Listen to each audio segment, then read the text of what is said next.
Welcome back to more Euro Fantasy content. Today I'll be covering the best midfielders in the game and provide a top 10 and one honourable mention to form a starting 11 overall. And I'm doing this for each position from goalkeepers all the way to forwards. So be sure to check all the videos and podcasts out as they are released. And just a bit of a disclaimer, the stats are going to be actually accurate as of Saturday the 8th of June. So several friendlies have been played on Sunday and also Monday, so you could see a few changes in the stats if certain players score or assist, maybe they keep a clean sheet, and of course in terms of games played. So just bear that in mind, but most of it is very accurate and they provide very good context as to who are the best options in Euro Fantasy in each position. Smash the like button and subscribe if you enjoy this video or find useful. Our aim is to get this to over 200 likes overall on YouTube and also to get to 24,000 subscribers by the end of the Euro tournament. But without further ado, let's jump straight into it. In 11th place and narrowly missing out on the top 10 is Leandro Trossard, who has really picked it up in terms of his form for club and country in the last couple of months, and in the two friendlies before the Euros begin for Belgium, he has scored against Montenegro and Luxembourg, and that includes a penalty against the former. But against Luxembourg, which is the most recent friendly, Lukaku was on the pitch and he took a penalty, whilst Trossard scored from open play this time round. But overall, he's had a good season for Arsenal with 19 goals and assists combined, mainly coming off the bench. But I have to say, in the run-in, he did get quite a lot of starts playing up front and sometimes as the left winger, and you would expect that to be the case here for Belgium in the Euros, playing on the left-hand side and Doku on the right. They could possibly interchange from time to time, but Trossard's ownership is only 9%. He's priced at 8 million, and in just 34 games for Belgium, he has 9 goals and 4 assists, which is decent, but not a remarkable record. What I like about Trossard, though, is the form for club and country and also the fixtures against Slovakia, Romania, and Ukraine. At the time of this recording, Turkey are winless in the last 4 matches, but they play Poland on Monday night, so let's see how they fare in that friendly. But in a recent friendly that Turkey played, they drew 0-0 to Italy, and then back in March they lost 1-0 to Hungary and 6-1 to Austria, and Kalinoglu scored a consolation goal in that game. He's priced at 6.5 million. His ownership is only 6%, and in 85 games for Turkey, he has 18 goals and 15 assists. For Inter Milan, he's had a good season with 18 goal contributions, helping them win Serie A and the Supercoppa Italiana. And I think Turkey's fixtures are quite decent, except Matchday 2, of course, against Portugal, one of the favourites for the competition. But facing Georgia in Matchday 1 is a great opener, and then Czech Republic in Matchday 3, which could be a tough game to call between those two. But Turkey will be aiming to finish second in this group and advance to the round of 16. At number 9, I've gone for Bernardo Silva, and he's priced at 8.5 million, so he's going to be overlooked, because for just $500,000 more, you can get Bruno Fernandes, who is known for more goals and assists for club and country. And Bernardo Silva has a good record for Portugal. In 88 games, he has 11 goals and 29 assists, almost averaging 1 every 2 matches. And for Manchester City, he got 21 goals and assists combined. He has great fixtures in this group against Czech Republic, Turkey, and Georgia. I believe Portugal are actually the most likely, in terms of the bookmakers and the odds, of progressing to the next round of any country in the Euros, because they've got quite a favourable group here. And Bernardo Silva is an underrated option. I don't really cover him in FPL or UCL Fantasy, but he has a good record for Portugal in terms of goals and assists combined, and I think he could get quite a few in this group phase. And in terms of recent friendlies, Portugal have been quite shaky. They lost 2 of the last 3 matches, but before that they won 11 consecutive games under Roberto Martinez. And it's worth highlighting that Portugal heavily rotated back in March in that 2-0 loss to Slovenia, and against Croatia they made several key changes. So I think with a full strength starting 11, Portugal could perform very strongly at the Euros.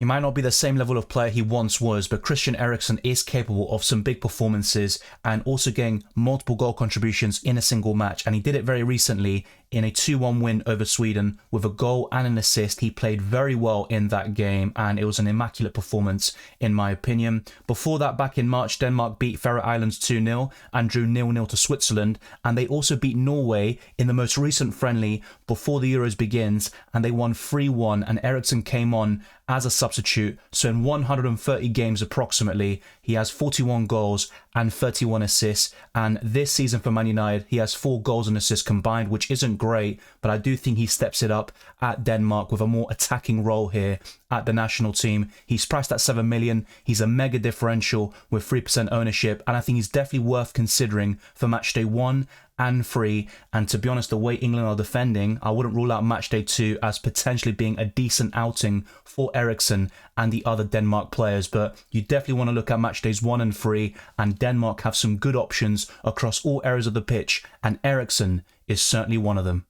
Szoboszlai was in red-hot form before the friendlies that took place in June because he had a streak of around 5 games without blanking at all for Hungary. But against the Republic of Ireland, they lost 2-1. And despite Hungary beating Israel 3-0 in the most recent friendly, Szoboszlai was subbed off due to an injury. And the same goes for Szalai on the other side as an attacking player. So that's a bit concerning. But Szoboszlai should still be fit to play in Matchday 1. It shouldn't be a big injury concern, but it's worth monitoring and seeing how that develops. He's priced at 7 million. His ownership is 16%. And in 42 games for Hungary, he has 12 goals and 5 assists. And for Liverpool, he registered 11 goal contributions. The fixtures don't look great from Hungary's perspective, but Switzerland is quite an evenly matched game. Then you've got Scotland in Matchday 3, which is the one you definitely want to target for Szoboszlai and co. And Germany in Matchday 2 is still interesting. Hungary might lose that game or not end up winning it, but Szoboszlai can get goal contributions against every single one of these opponents, and if he can be fit in time for Matchday 1, which I think will be the case, Szoboszlai is one of the best midfielders in the game.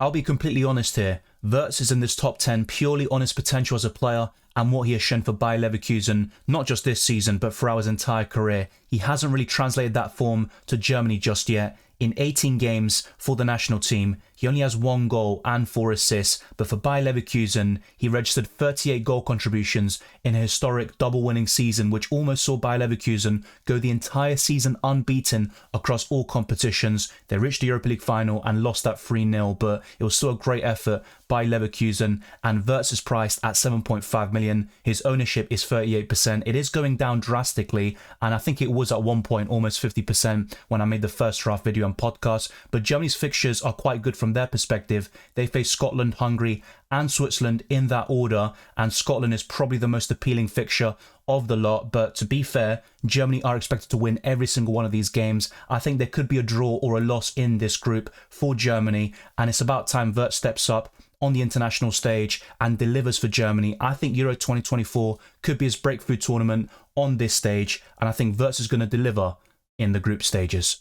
You could apply some of these criticisms and logic to Jude Bellingham, where he's been great for his club and not so much for his country in terms of pure goal contributions. But Bellingham has played a deeper role in many matches for England, and he's done quite well, especially at the recent World Cup, where he put in some top performances, particularly in the group stages and the round of 16. He's priced at 9.5 million, which could be a bit overpriced in this fantasy format. His ownership is 44%, and in 29 games for England, he has 3 goals and 5 assists, which is decent, but it's nothing spectacular, and I don't think it warrants that 9.5 million price tag. And he had 36 goal contributions for Real Madrid this season, helping them win La Liga and also the Champions League as well. And their fixtures look quite good on paper, but England are really struggling for form with only 1 win out of the last 5 games. They need to step things up. There's a few question marks about the team, particularly defensively and in the midfield, just striking that balance and getting that spot on. But Bellingham will start no matter what. He could drop deeper alongside Declan Rice, but that wouldn't really add to his appeal as a fantasy asset. He could still play as an attacking midfielder like he does for Real Madrid, and you could see a Trent, Gallagher or perhaps a Mainu alongside Declan Rice to provide that platform for Bellingham to attack and make those late runs into the box.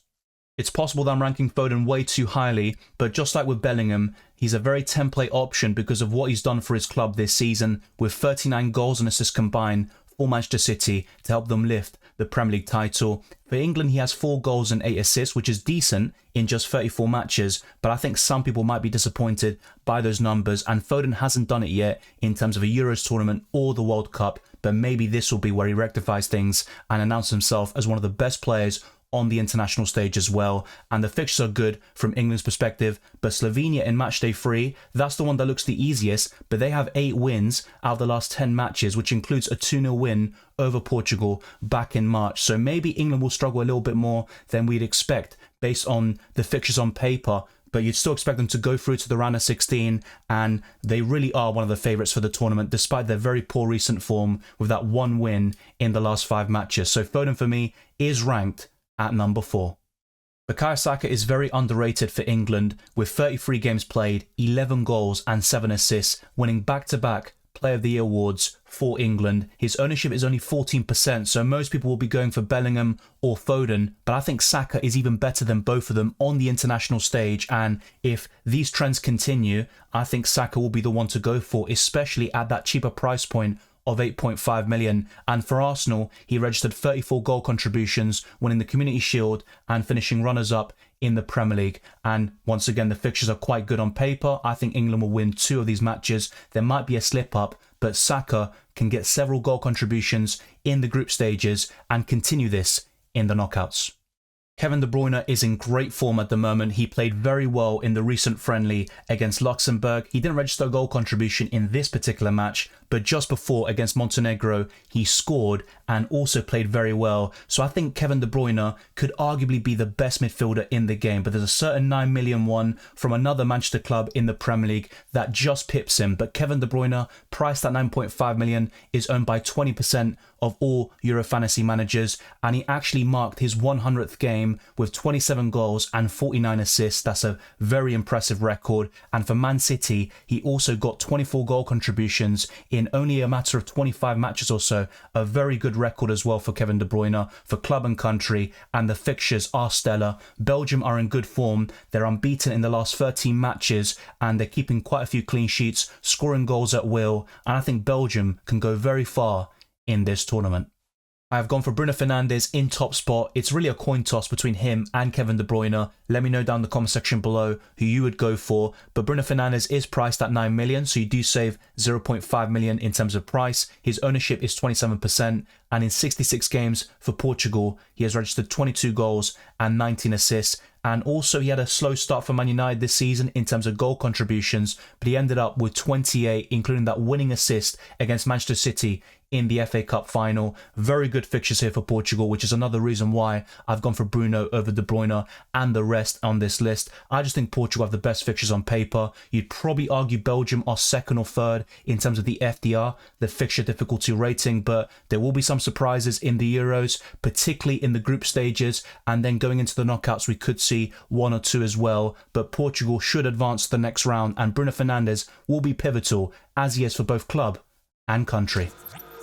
That concludes the best midfielders in Euro Fantasy. If you want to change the rankings or propose your own players and selections, then feel free to do so in the comment section and continue the conversation. You can join the Euro Fantasy League, and the code is JCRHjQ. There is an auto-join link in the description below. Thank you very much for watching this video and listening to this podcast. If you enjoyed it or found it useful, then be sure to smash the like button and subscribe if you're new. Let's get this video to over 200 likes, and let's keep on pushing towards 24,000 subscribers by the end of the Euro tournament. You can also follow me on Twitter and Instagram, DylanRCM, and check all the other links in the description below for my Patreon, the Championships Discord server, the Euro Fantasy League, Draft Town, and also Spotify. Leave a 5-star review on my podcast. It goes a long way to supporting the channel. I wish you all the best of luck for Matchday 1 and the rest of the tournament, and I'll see you next time.